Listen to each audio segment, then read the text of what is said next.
Most Oral-B electric toothbrushes come with a built-in 2-minute timer to match dentist recommendations. As soon as you press the power button, the timer starts automatically and shuts the brush off at the end of the full 2 minutes.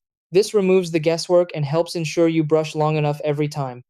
Many models also include a quad pacer feature. Every 30 seconds, the brush briefly pauses or vibrates to remind you to move to the next section of your mouth.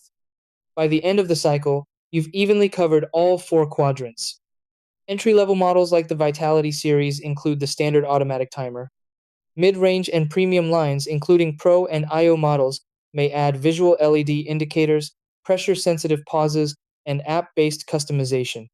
With app-connected models, you can adjust brushing duration and pacing intervals directly from your phone.